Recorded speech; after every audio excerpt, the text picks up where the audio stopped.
from the heart of Dubai, where tomorrow is being built today, to the world. Welcome to the CTO Show with Mehmet. Here, we redefine technology and reimagine possibilities. With Mehmet, delve into the riveting realms of AI, cybersecurity, and digital technology. Experience the thrilling highs and lows of startups. Immerse yourself in the spirit of entrepreneurship and witness the future of business innovation being written in real time. Now, without further ado, let's tune in and explore the future. Hello and welcome back to a new episode of the CTO Show with Mehmet. Today I'm very pleased. Joining me from Palestine, Jafar, thank you very much for joining me today. The way I love to do it, I keep it to my guests to introduce themselves. I know like today we're going to talk about something which is close to my heart. We're going to talk education and careers for the new generation, but I'll pass it to you now so you can tell us a little bit about you and your journey. Thank you, Muhammad. It's a pleasure to be with you today. My name is Jafar Shunnar. I'm from Nablus, Palestine. And what I do right now is I am the co-founder of TAP, which is a career acceleration platform that helps the high potential people in Palestine and Jordan to start remote careers at global startups. So that, in a nutshell, what we do. Great. Thank you again for being with me here today, Jafar. And a question that always I love to ask my guests, especially if they are co-founders, whether on the technical side or on the business side, is I'm sure you have seen, some gap to start TAP and co-found TAP. If you can share the story behind, TAP and what have inspired you and the other co-founders to have this platform, like focusing on bridging the job gap for the youth in the region. Absolutely. Yeah, we actually see a gap from both sides. From the talent side, we see that there's a lot of people with high potential that have a lot to offer to the world. But because they live in Palestine, for example, they are deprived from opportunities. And they end up just doing any kind of work. Some people would have college degrees, but they work as a sales clerk or any type of job that they can do much more. They can offer much more. So that's one side. On the other side, we also see companies always struggling with hiring. I mean, hiring has always been an issue for companies, and diversity also is a big factor, right? So they want high quality talent that is diverse, that also is cost effective. And we thought, okay, we have this talent pool in Palestine. We have these companies that are looking to hire talent that is similar to those characteristics in Palestine. Why don't we do something to bridge that gap and to help the talent and help the companies at the same time?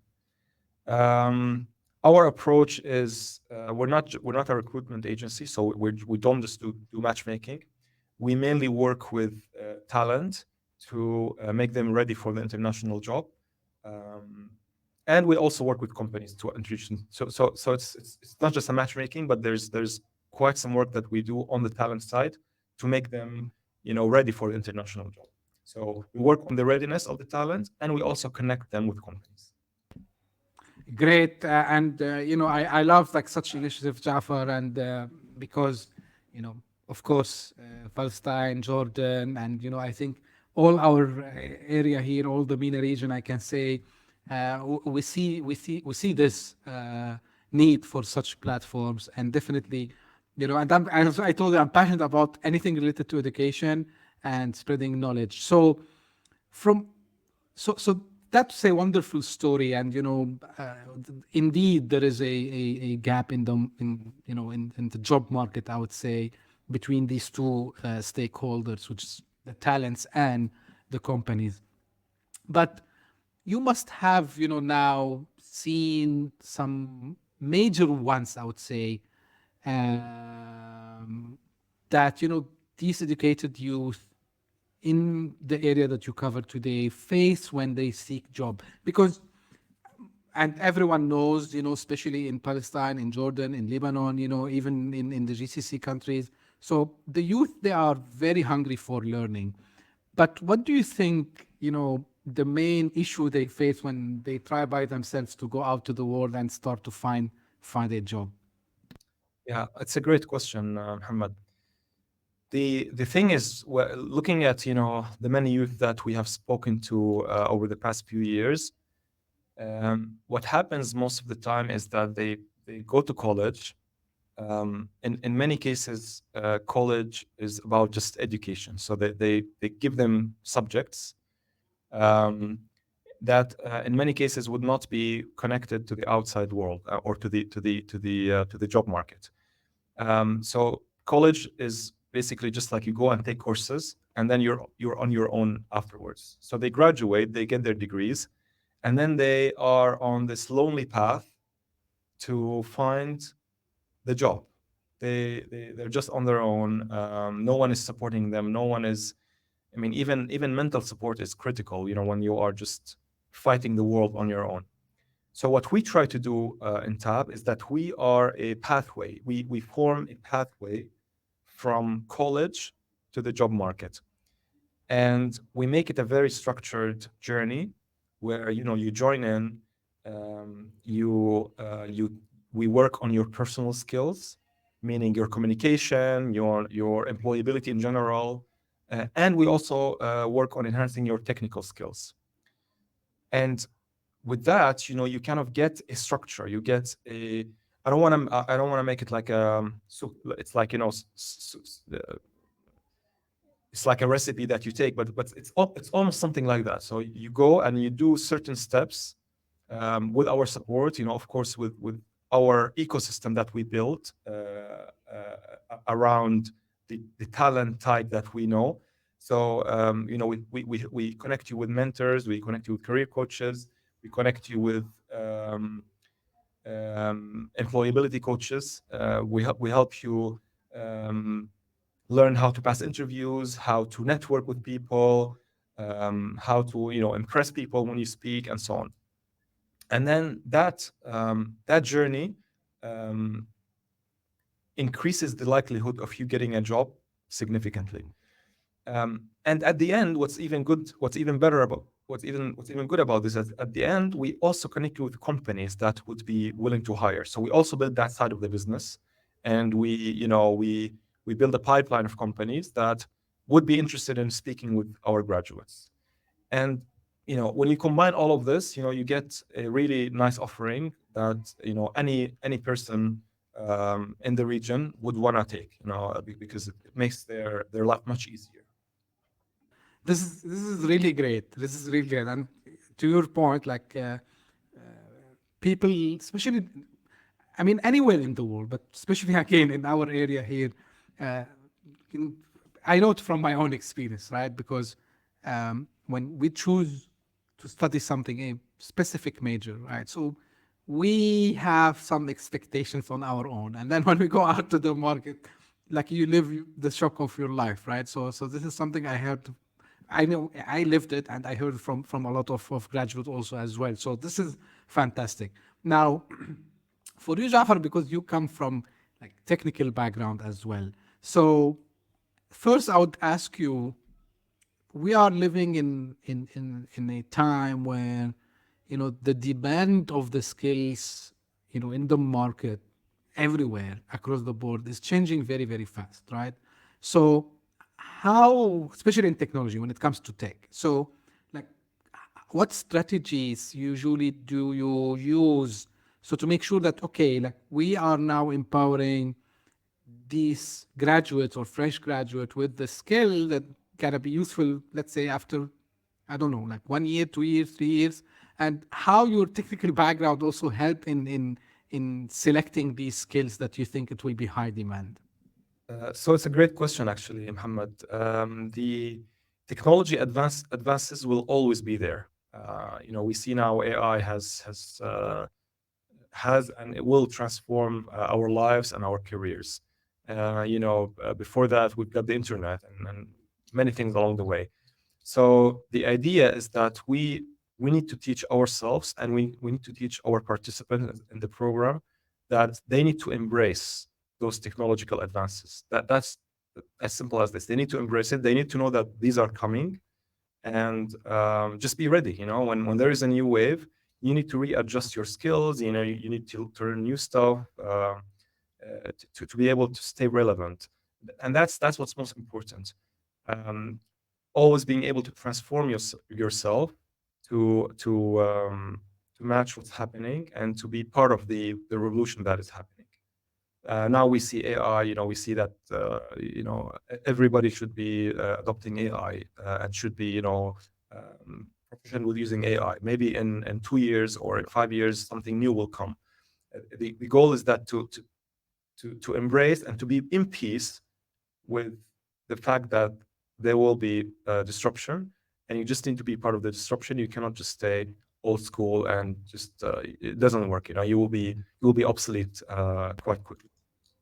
I got you, Jafar. And, like I remember a couple of years back, I was working with one company and, they brought this fantastic trainer and he was mentioning to us that, I can't remember the exact code, but, the best skill you can learn in this time, especially with the fast technology advancement, is to unlearn and relearn, something like this. I remember this very, very well. Like, you need to be able to uh, be fast enough to accept that, yeah, this technology was good, let's say technology or skill, 5-6 years ago, that's perfect, but it's not fitting, these days. And I always give the example of, for example, you remember Jafar, maybe, I know I'm older than you, but, Flash, and designing Adobe Flash things was the main, and everyone was going there. And then all of a sudden JavaScript came and, it disrupted and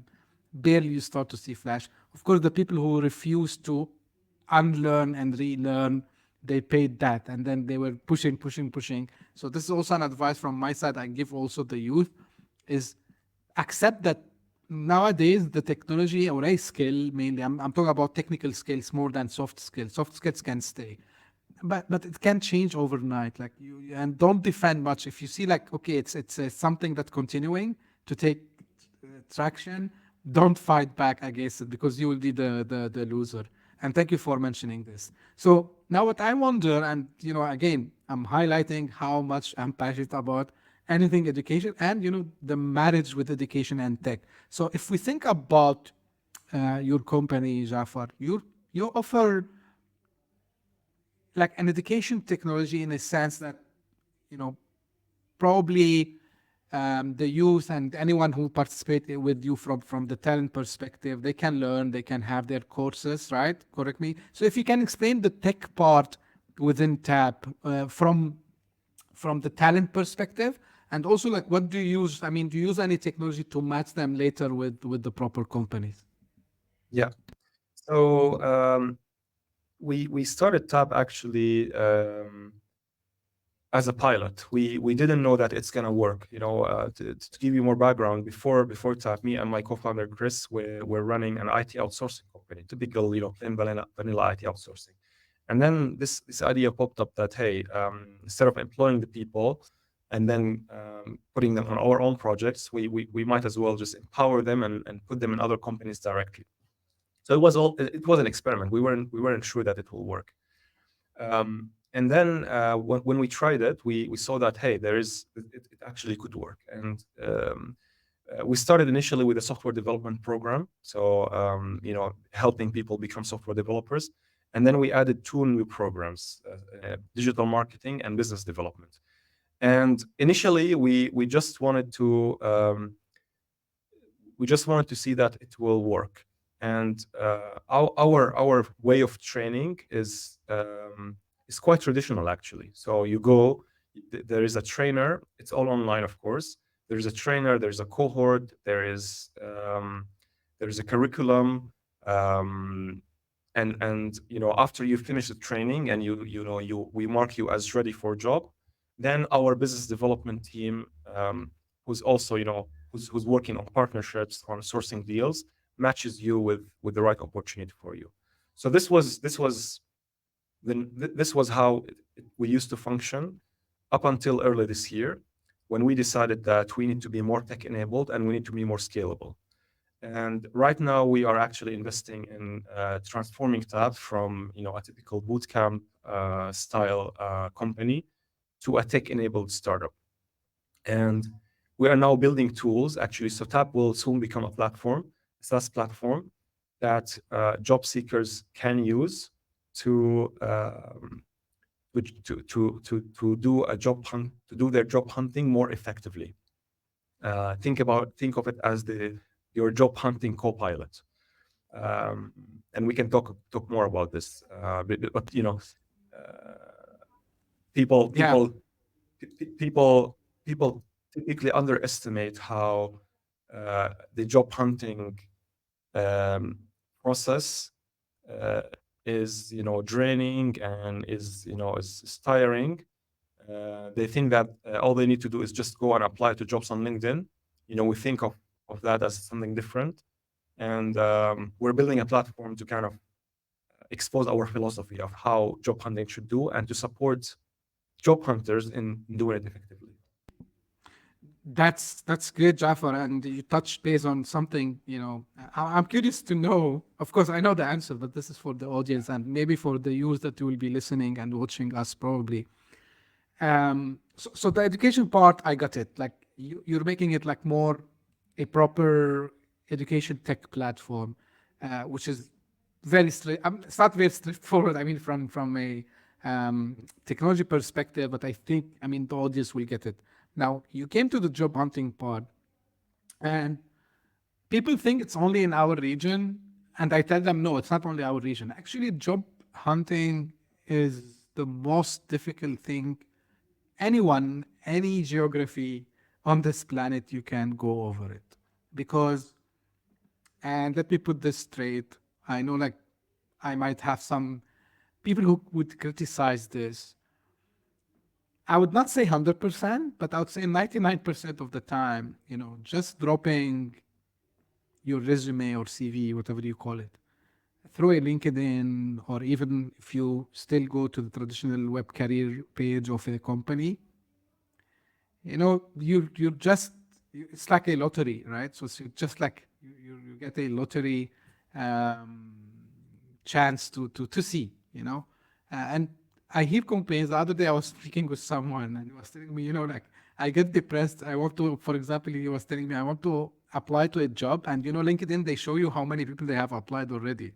And he said, sometimes I just see the number and I walk away from this opportunity. And of course, I told him what they should do. But I want to hear from you, Jafar, like how you're planning, or you are thinking about disrupting this specific task. Yeah, absolutely. You're totally right. If there is a job on LinkedIn and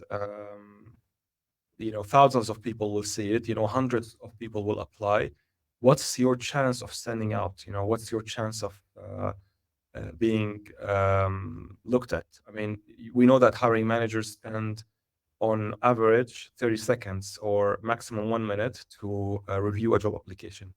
So how are they going to evaluate your CV? How are they going to look at your cover? It's going to be like super, super, super quick. And most of the time, AI will actually look at your CV and most likely, take a decision on behalf of the hiring manager.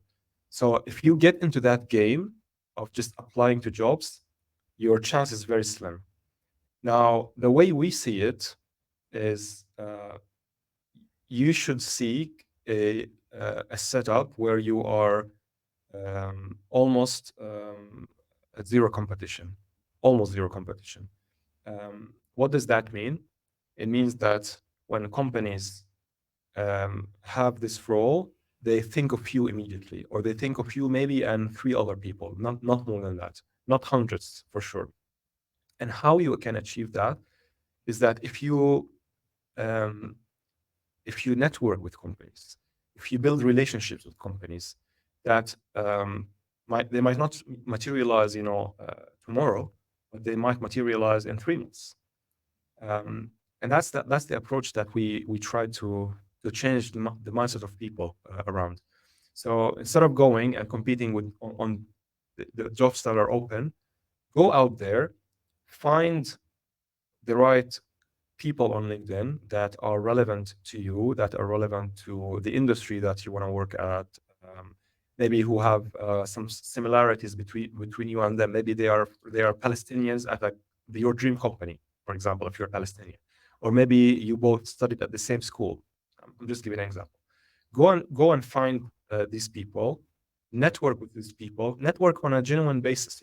Don't just make it, hey, I want you to help me find a job. No, go in a genuine way and speak to them, and build a relationship with them. Just have a coffee chat and tell them that you're interested in their company, and that you would love to work when there is an open role. And guess what? When they have an open role, they will think of you, and they will send you the job description, and you will apply, and you will have a much higher chance of getting in versus competing with those hundreds of people. That's the philosophy that we wanna instill in people, and that's what actually works for us. As a business, that's what we do. So for us, as a company who wants to build relationships and who wants to bring employers, what's the likelihood that when we approach company X, that they have an open position right now? What's the likelihood? Like 5%. But when we go and we build relationships, we build human relationships, they will think of us maybe in 3 months, or in 6 months, or in 1 year. I have, for example, created relationships with people that materialized after 1 year. But when they materialized, they hired 3 people from TAP. So that's the kind of dynamic that we want to transfer over to the job applicants. That's fantastic. And if you allow me, Jafar, I will add my 2 cents over here, because, something I try to help as much as I can, because, the whole, even this podcast is to share my own experience and then my guest's experience. So when you go to a job hunt, I call it like you are a salesman and you're trying to sell your skills to the company. And in sales, you need to build a relationship first. And of course, what you mentioned is 100% accurate. I just want to add a request maybe to you, and a request to anyone who is listening or watching this. So when you build the relationship, don't do the mistake that, some of the gurus, just between quotes, they tell you, yeah, go comment on what they wrote on LinkedIn, and, and send them. You need really to be genuine. And he'll see the AI will not help you. I see some plugins, and I see some tools over there. We can see. I use the AI sometimes to proofread for me, because English is not my first language, right? So it's my second language. So yeah, I use AI to just fix my grammar mistakes and maybe some typos that I have. And maybe sometime, I ask it about the tone. Is my tone aggressive? Is it professional? So fix my tone as well to be like this. Nothing wrong in using AI. But, I start to see recently really something, and you feel the other guy is not serious, right? So you feel they are approaching you, you know what they want, and see, it's not shame to go and actually ask to connect with someone, or try to establish a connection, but keep it genuine, keep it authentic. Absolutely. Don't over exaggerate. No, really try to add value. And all the networking experts that I've listened to, I read books, they tell you it's not one way. So you need also to show what you can give at the same time, and giving is not only transactions, money. So sometimes you give your opinion, sometimes, you give a review. So networking is people think it's easy, but it's more complicated, I think, than it appears. So thank you for doing this, Jafar, because I think the youth, they need this badly, really badly. They need this. You want to add something, I think? I mean, what you said is on point, Muhammad. And, research, that's why research is very important. So when you go out there and, before you start, just contacting people, you need to know who you are contacting. And you also, within a company, you need to find the right contact that is relevant. The right contact might be, for example, well, ideally, the right contact is the contact that will be willing to speak to you. They have something in common with you. Maybe they are from the same country. Maybe they did the same university as the one you did. Maybe they care about the same causes that you care about. So you have to do your research. For example, I kind of recently I've been connecting more with people who are um, um, uh, interested of the Palestinian cause. They post about the situation in Gaza, for example. I know I think these are relevant people that I want to connect with because there's something that we can speak about when we chat about things, right? You need to start conversations that are genuine, and you also need to show, as you said, yeah, that there is. You're not just asking, you're not just extracting value, you're also giving something. Maybe in some cases you're just giving kindness. That's all. You're just giving kindness or love. At the end of the day, we're humans. We wanna feel love. We want to be loved. We want to be kinded to. So sometimes it's just that, just solidarity, love, kindness, warmth. Those are things that would enable someone to have a conversation with you. And these are the key to success. And then you have these conversations, you make it genuine, you make it authentic, and then you can say, hey, I'm interested in working at your company because of 1, 2, 3, not just because I'm just looking for a job, but because of 1, 2, 3, because I fit the role, because there is this what you're doing, your mission aligns with me. And then that person they go and talk to their colleague and they say, hey, I spoke with an interesting person. Maybe when we have this position open, let's talk to that person. And it works, magically. But it needs patience, of course, and this is what sometimes we're missing, patience. Patience, and we want to be hired tomorrow. No, it's not going to work out that way. Even, by the way, abroad, even in the Western countries, people just don't get a job right after they graduate. They spend months, and it's the same for us. Absolutely. And this applies just also like hopefully they will get the job, and probably maybe if they decide to go and work in kind of sales or marketing. So same thing, because you're gonna like applying for a job and then you're gonna try to go contact some customers and sell them something or position something. Maybe at some stage you will become founders and you're gonna try to fundraise. The same thing. You're gonna need to go and talk to investors. So the same thing applies. So, and to your point, Jafar, like you need to prepare. I know like it's a cliche, but it's a marathon, not a sprint, right? So same thing. You need to have this long term vision. You need to have the patience, as you said. I think this is the most critical aspect. I know sometimes it's difficult. I know like sometimes it's something you need it because from maybe financial perspective you need it. And one thing I wish people stop doing, which hurts my heart actually. I don't know who came up with this. I start to see it less on LinkedIn.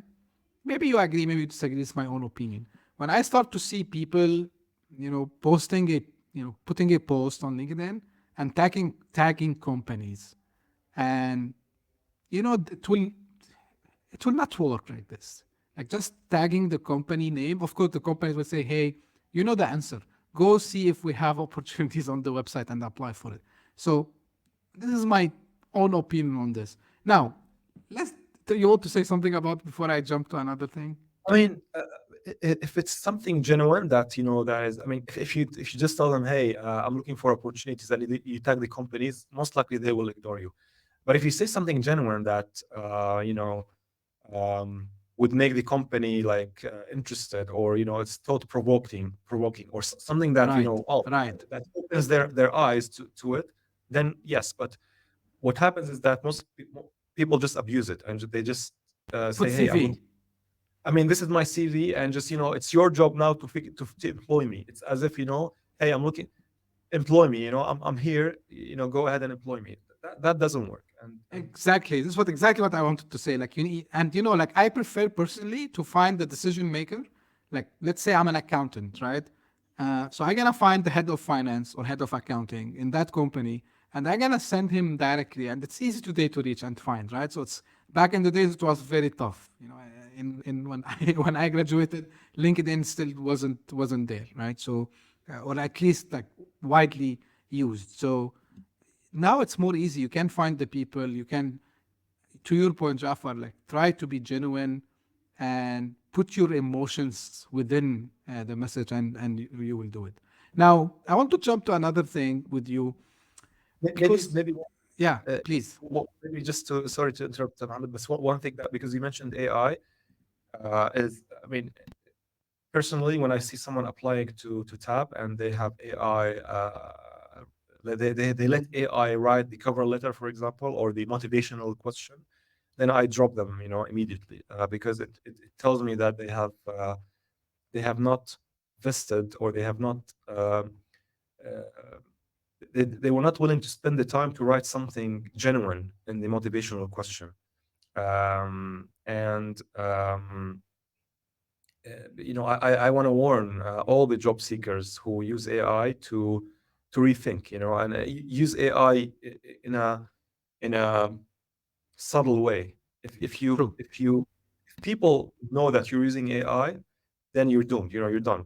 You will just be put on the side list. They will be caught, right? So if again, I explained my way of doing it. I give it just for proofreading and for adjustments. I would say like adjustments. I don't let it write even my all my work, just because I want to make sure that I'm not doing grammatical problems. And sometimes I said, okay, if I'm very sure, I don't even use it. But um, and sometimes, like people ask me, okay, but you still allow the AI to put the emojis? I say like the emojis, the way I ask AI to put the emojis, because, I learned this, of course, I need let's talk about learning and unlearning. I start to say, to write to ChatGPT, I say, don't abuse the, the use of emojis. Just put them for ease of readability. So this is to people to visualize something, for example. And even sometimes I even don't use it. So at the end, like AI is just a tool. So you need to put your soul within the words.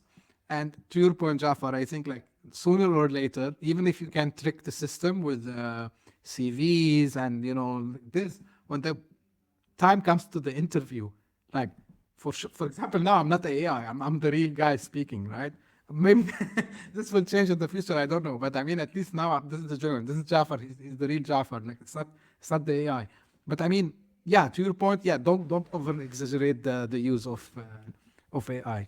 Now, I want to quickly jump with you, Jafar, on something, if you don't mind. You wanted to say something?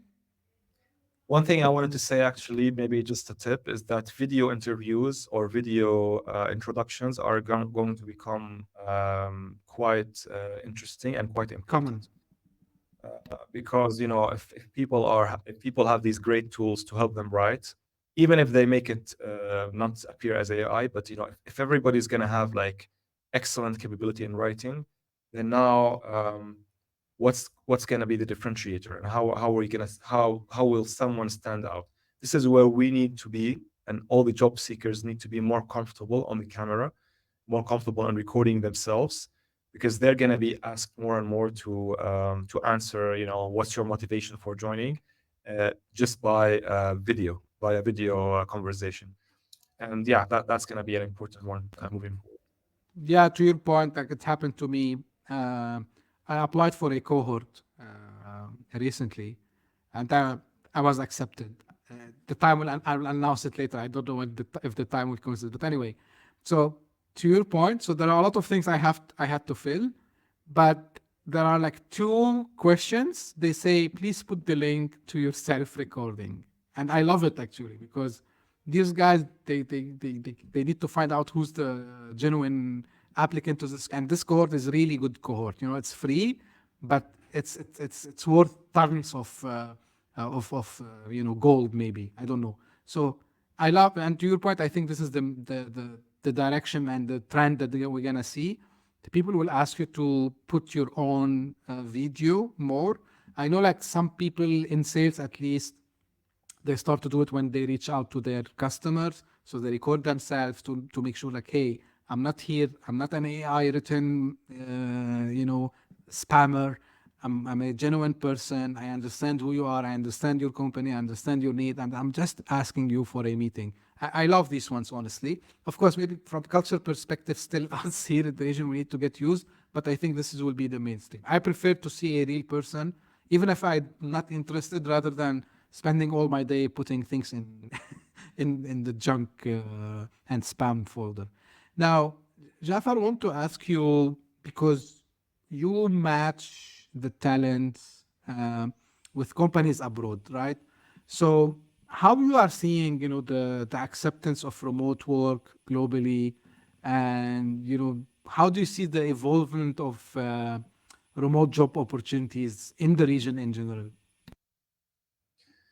Yeah, it's actually growing, I would say, not at the pace that we want to see.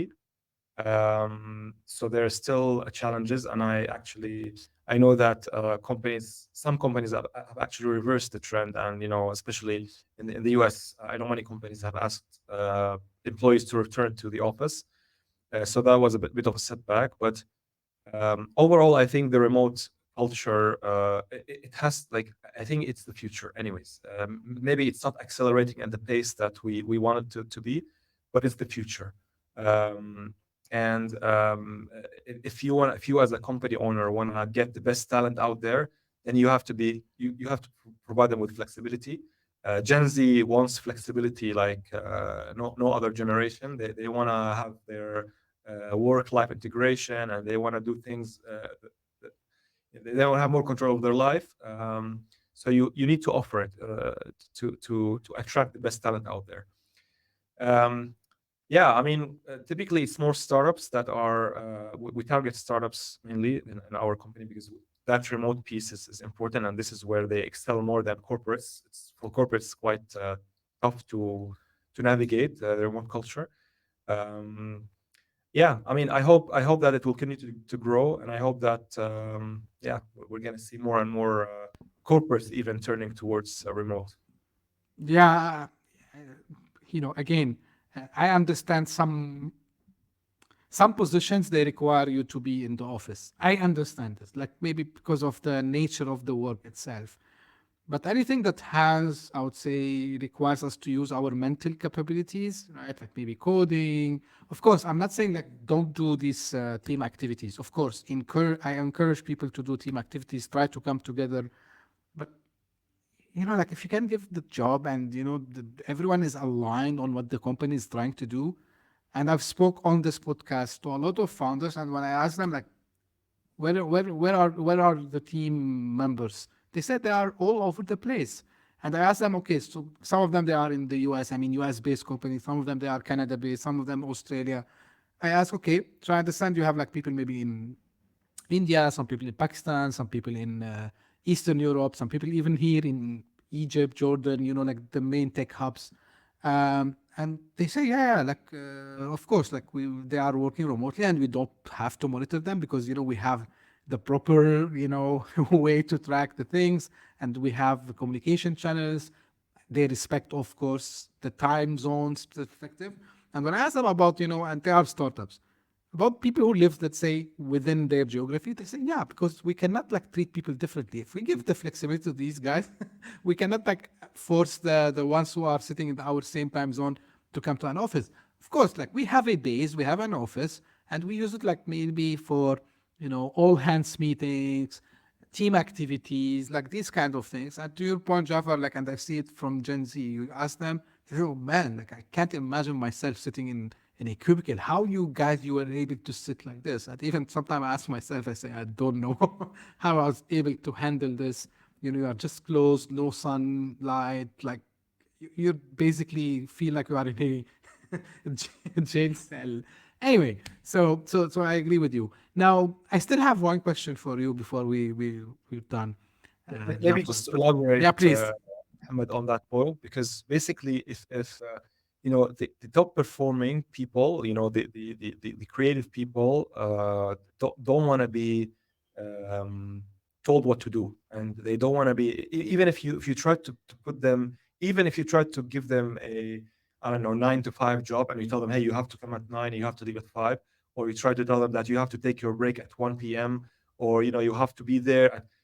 I mean, it's not going to work. These people, you need to give them trust, and you need to give them autonomy. This is how they function. This is how they do their best. If you box them in certain, constraints, they most likely they will leave. They will not continue with you, and you will lose them. So yeah, flexibility and of course remote work is one of the main pillars. Is going to be essential to attract the best people. If you just want to attract like average people, then okay, go ahead with your constraints and your Right. And here, you just, I remember like the best one, I'm probably maybe a little bit biased because I talk too much about the guy, but he was a respected guy. Steve Jobs said it better. It doesn't make sense to hire people, smart people, and tell them what to do. You have to hire smart people so they can tell us what to do. And this applies like, I think when he mentioned this, he was not only talking about like, giving instructions and all this, because, and another quote I remember, like he said, like smart people start to bring smart people as well. And to have, to your point, Jafar, to establish and to have this flourishing, smartness in a way, like smartness, I mean like, creativity. So you need to give some space for innovation and all this. And if you put these old-fashioned strict rules, good luck. Like as you said, like you might be able to do something, but not on the long run. My last question to you, Jafar, today, because you really, also like maybe we didn't touch on that. Like you've done this a couple of times. Like you co-founded, the studio before, like the IT outsourcing and so on. For sure, like by now you have, and you talk a lot to companies, and you talk to the talents. So if you want to leave us with your thoughts and your advice for fellow entrepreneurs, so people who are interested in entrepreneurship, especially in our geography, what you would tell them? Yeah, quite some learnings that I had. One thing that I think is important is to keep a long-term view, and think that success will take time to materialize. It will, like on average, it takes 10 years for a company to be successful. So you really need to be invested for the long term, and you make your decisions so that they support you long term. Whether it's hiring, whether it's how you spend your money, whether it's what product you build, um, just have that long-term view, because this is going to take a while. You need to have the patience, and you need to have the perseverance. Um, and one thing also that is important is always get into that journey with someone. Don't be alone. With Chris, for example. Um, he's been a very supportive co-founder, and I typically, I strongly advise anyone who gets into entrepreneurship to have a co-founder, and select their co-founder well, because they're going to be your life partner almost. That's a great insight, Jafar. Like, you know, the points you mentioned is which I repeat also, and every single founder, successful founder like yourself, was on the show and even on other podcasts, because I listened to a lot of them. So they mentioned the same thing. When you start something, you have to put in your mind you are going places for long, long, long time. It's not like like I'm gonna do this 2, 3 years and then I'm gonna flip it and then okay, you might be lucky you are building something and someone will come and buy it from you. Of course, I'm not saying, but your vision should be for the long term. This is 100% because this is how you will be able, in my opinion, to get the right talent. You'll be able to get even the customers will feel this, like even your own customers. So I 100% agree with you, Jafar. And I really enjoyed the discussion with you today, Jafar. It was like very, very I would say, rich conversation, enlightening conversation. And I wish you and TAP team, all the success, because you also have a cause helping people in Palestine, Jordan, and I know that you have the plan for the whole MENA region also as well. So, I really congratulate you and the team on this effort, and wish you all the best. And this is how I end my episodes usually. This is for the audience. If you just discovered this podcast by luck, thank you for passing by. I hope you enjoyed it. Please subscribe, give up a thumbs up also as well, and share it with your friends and colleagues. And if you are one of the loyal followers that keep coming, thank you very much for your support. I really appreciate it. And as I say again, always don't hesitate to reach out to me if you have any suggestion, if you have a guest you want to suggest, or you are yourself a guest who want to appear. Don't be shy. Reach out to me. Time zones is not a difference. I think I covered now all geographies from the West Coast on the US till New Zealand. So time zone, we can arrange it. Thank you very much for tuning in, and we'll meet again very soon. Thank you. Bye-bye. Hit that subscribe button, share the show with your tech-savvy friends and fellow entrepreneurs, and leave us a review on your favorite podcast app. Your support means the world to us.